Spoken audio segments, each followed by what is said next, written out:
Browns Vikings joint practice number 2 set for within the hour here, and as luminary as it gets. This is And a without reunion precedent. as well. This is without. No one's ever done this before. Our No. current general manager Andrew Barry, the current general manager of the Minnesota Vikings, Kwesi Adofo Mensah. Good to see you both together. What was it like when you guys pulled up? Is this the first time you've been back here since you left, Kwesi? Yeah, you know that scene in Encino Man where he first comes out of the egg or whatever. That's kind of what it felt like. I didn't know what year I'd actually come to. When I left, it was a COVID time, so it was pipe and drapes and tears and Connexons. And I came back, and they built a Silicon Valley campus here. So I told JW and Jimmy and everybody they did an incredible job with this facility. And then you talk about the people.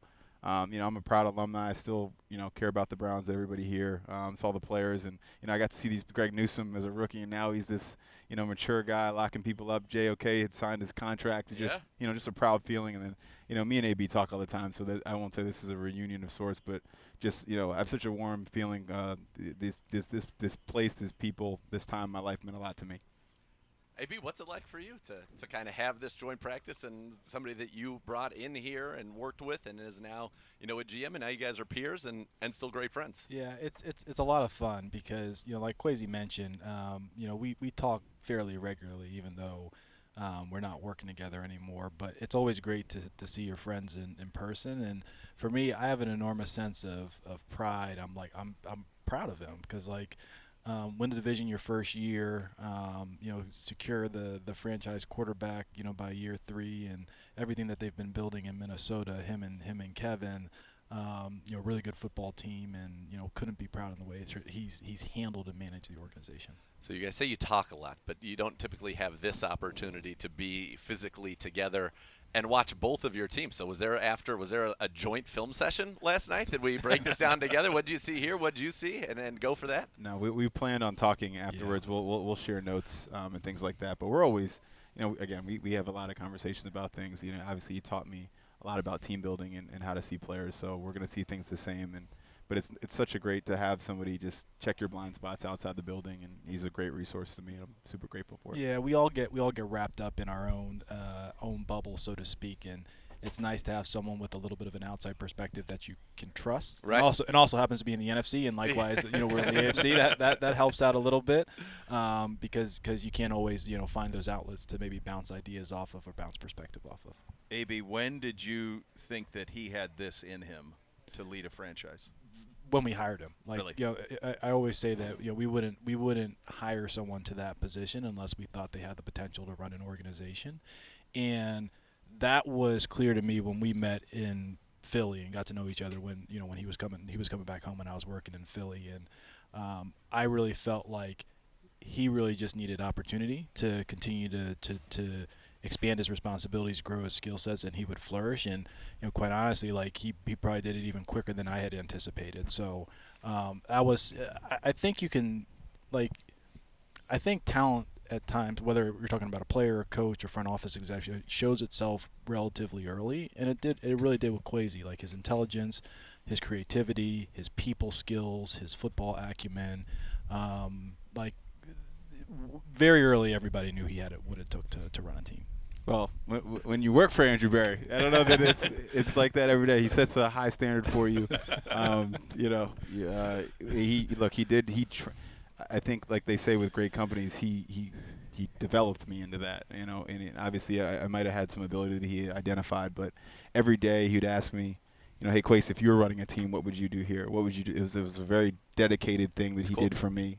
So he's on my mom's prayer list forever, and there's a reason because he's done a lot for my permanent spot. He's done a lot for my life and my family. When did you pick up on that was going to be important to you, AB, in terms of paying it on to the next generation? Pretty early, because I look at it in the NFL. I think that probably as an industry, we're not quite as strong in terms of developing our own or showing our own the path.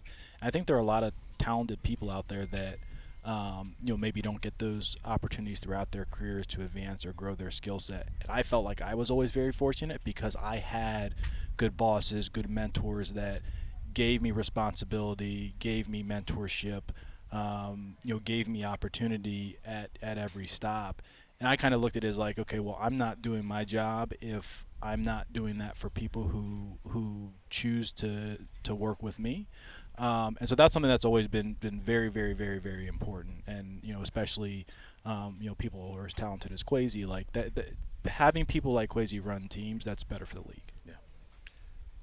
I don't know if you remember this, but the first interview you did as the general manager of the Minnesota Vikings was in our studio. Yes, on I Cleveland Browns Daily. I do remember it. And we, from the time that moment happened to where you are now, and as he said, he would ask you, what would you do if you're running a team? Well, those are fun when they're hypothetical, but when you actually are running the team and you want to be collaborative, but ultimately the buck stops with you. What's kind of that transition been like into making those decisions, and how have you kind of found your comfort in your process that leads you to the final answer? Yeah, that's an never-ending, journey. I actually just got to meet with the Guardians, just doing some fact-finding and different things like that, and we have those conversations. They've been together as a front office for a decade plus, and they're still working through some of those things. But I think you enter the building trying to make everybody happy. That's a natural thing. It's a Totally. social organization thing.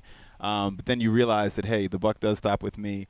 I want to hear everybody's opinion, but at some point I got to leave that room and make the decision. But what I do owe you is an explanation on the back end. I got to close the loop, explain to you why what you said, maybe we went left instead of going right, but here we took into what you said into account, but here's why we went this other way. Here's other information you might not have had, this other variable. So again, that's something I'm trying to get better at myself. But really, football is so much harder than other sports because buy-in is so important in our sport. In baseball, you draft a player. They don't come to the major leagues for 5 years. Everybody watches college football. Everybody has an opinion in your building about the person you're about to bring in, and he might play year one. So if you bring a player in that there's not buy-in from your executive staff, your coaches, is that player really going to make it when he has a bad day? No, maybe not. Maybe we're ready to cut bait on a guy who's got potential, who's got ability. So the dynamics here, it's not just the optimal decision for the information. It's also for buy-in and just the human aspect of it.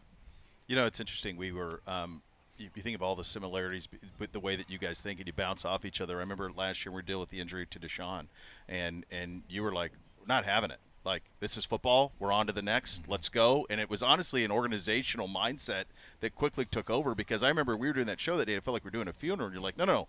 We got a lot of football. It stinks this happened, but let's keep moving. And we beat the Steelers. And we beat the Sunday. Steelers that week. You had to deal with that with your first-round pick, J.J. McCarthy, with the news this week. How much of that do you take from him and vice versa? All the time. I texted them when that was happening. Just just so proud of him and what they did. But there is no woe is me environment, and we look at these situations of adversity as an opportunity. This is what put your front office, your process, all the great people you have in your building to test. And so I'm confident in the people we have and that we're going to overcome it. And then look. The way the world, my life has worked out, that door that closed that you didn't think that you thought was this great door, there was a silver lining. There was a reason why it closed. And so I'm going to look at this for JJ and the conversations we've had as this great opportunity for him, and we're going to look back and it's going to be a positive for his career. When you guys are navigating, taking care of, as you said, you're in your bubble, you can't help but look around your division, right?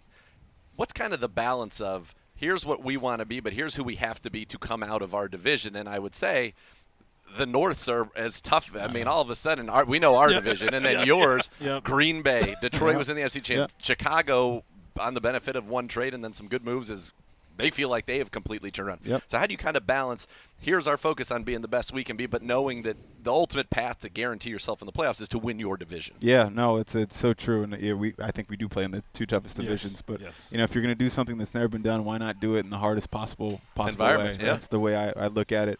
But, look, you got to know. You got to play those guys in divisional games and different things like that. But ultimately, it does come down to putting the best team you have on the field and having the most available team and having the most depth to overcome this 17 and potentially 18 game war that we're performing in this league. That's really all you can do. You can control what you can control. Now there are some dynamics maybe for divisions doing something scheme-wise, that you might have to manage with. But it is just getting the best, assembling a team as great a roster that Andrew has assembled here. I would echo what Kwesi said, that aside from understanding that we have very tough competitors that we're going to play twice a year, there's no systematic team building.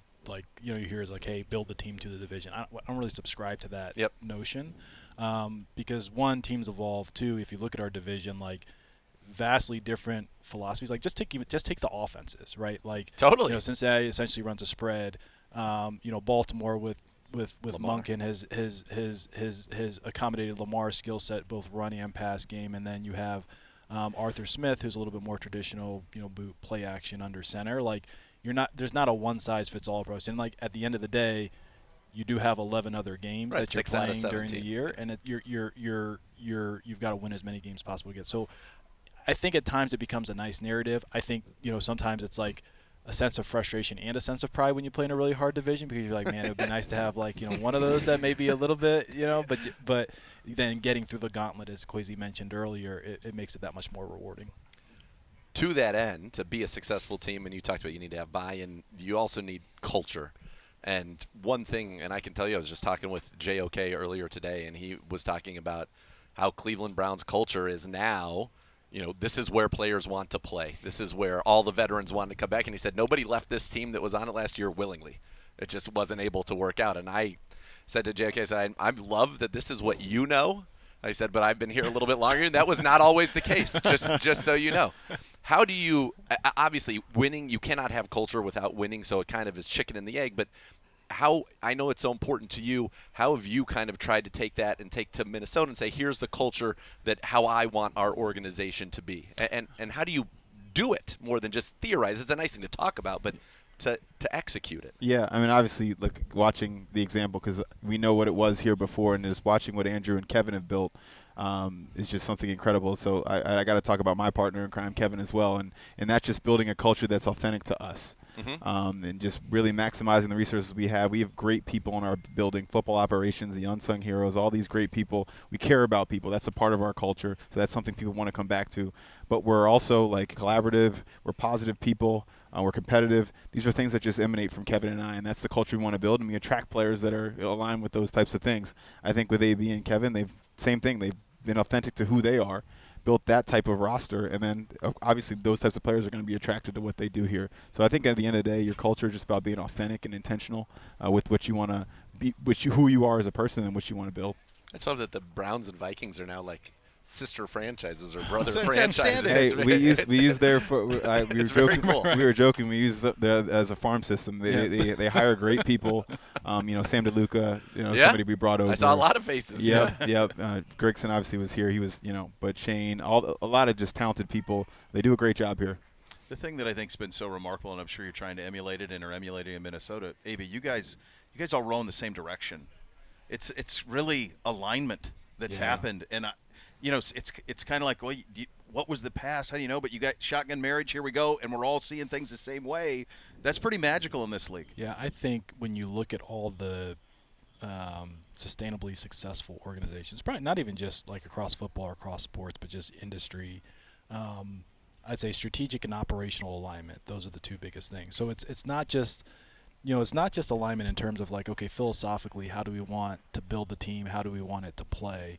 But it's also, Kwesi talked about, they're collaborative, they're open, they're positive people. How do you want to actually work together? Because there are different working styles. Like some organizations are super successful, operating in silos. Some are successful where they're almost like a benevolent dictatorship. Others take a more democratic approach. But like there's more than one way to do it. It's just that everybody's got to be on the same page in that component, and obviously being on the same page in terms of the strategic direction you're going to use to build the team. This is like a master class. This in is leadership. awesome. We gotta bounce, but we can't thank you both enough. It's great seeing you back, buddy. Yes. Always great to see you. Yes. A real treat for us. Thank you both very, very much. Wishing the Browns the best of luck this year, man. And Same same to to the you. Vikings. Yep. That's right. Likewise to Minnesota. You listen to Cleveland Browns Daily, brought to you by Bally Bet on 850 ESPN Cleveland.